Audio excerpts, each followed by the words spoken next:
Guys, this is the first time na mag-unboxing tayo ng projector. Meron dumating sa amin ng projector. Expected ko is portable lang siya na handy lang. Pero ito yung box niya.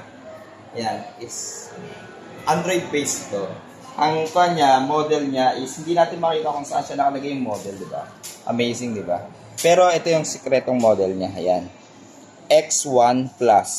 Ayan, may numero dito pero not important. Pero ito yung specification niya. Color range 16.7, visually default 10, TFC, and 1080p resolution. Light source, LED light, ayun yung projection niya. Is ang maximum nitong projecting ng image is from 50 inch to 200 inch. Isipin mo para kang mayroong 50 inch na TV na umaabot ng hanggang 200 inch na TV. Aspect ratio 14:3 or 16:9.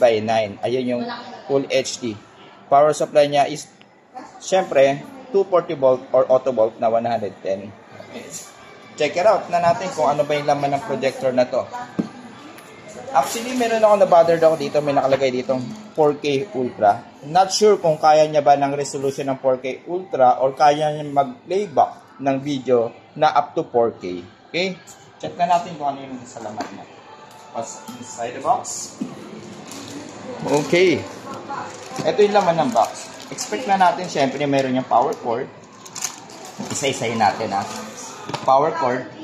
Ito yung standard power cord dito sa Philippines. And then, meron siyang HDMI cable. Yan. And also, meron siyang yung para sa stand niya. And meron siyang remote. Color white. Check natin. Ito yung remote na to is very clean, puti, syempre clean. Yan, very small. Okay, paano ba siya? Isang dangkal, isang ganyan. Yan, ganyan kaliit. And then yung battery niya is AAA. Ito yung sample natin ng battery, ah. 3A. Yan, 3A. Ayan yung pwede mong i-insert dyan. Okay? Check naman natin yung ating projector. Expect natin kung ano yung pwede natin i-expect sa projector, kung ano yung performance na kaya nyo gawin. Alright. Ito na po yung ating projector. Siyempre, always take care pag nag-unboxing kayo para hindi tayo magkaroon ng physical sariling projector. Okay, let's take a look sa appearance. Ito is made from plastic pero para siyang magnesium alloy yung dating niya. And ito yung top cover niya muna tayo. Ito yung design niya. Ayan. Ng X Plus. Yan design niya. May power button. Dito sa front, ito yung kanyang lens. Nagtataka ako sa yung isa medyo ang lens nun is palubog or depende sa pag-zoom. Ayan, nag-zoom pala yan. Ito yung niya adjustment. Yan. Yung lens and then yung IR or infrared detection sensor.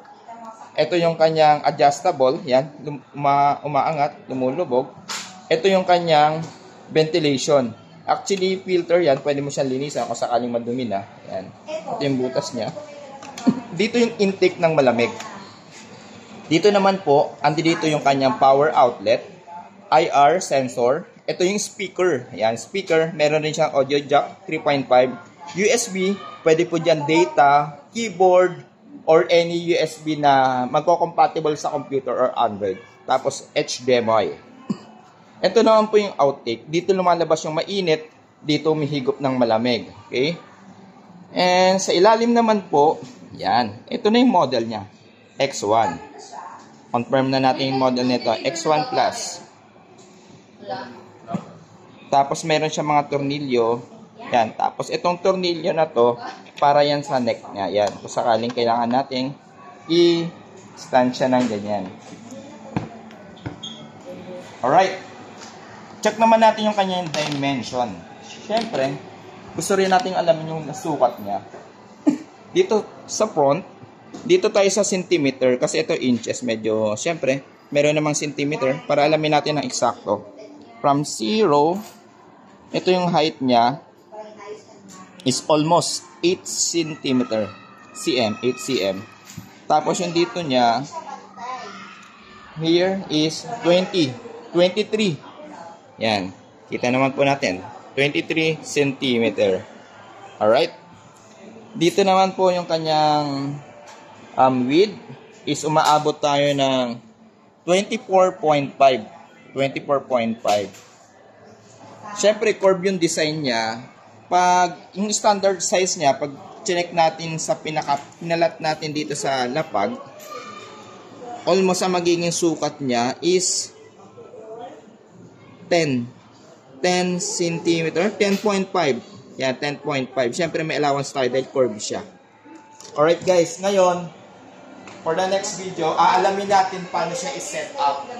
Ano yung functions niya, ano yung features niya. Is Android based, and then kailangan pa ba natin ng computer para makapaggamit nitong projector? Usually, malalaman yan for the next video. Alright guys, stay tuned dito sa Kuya Da. Thanks.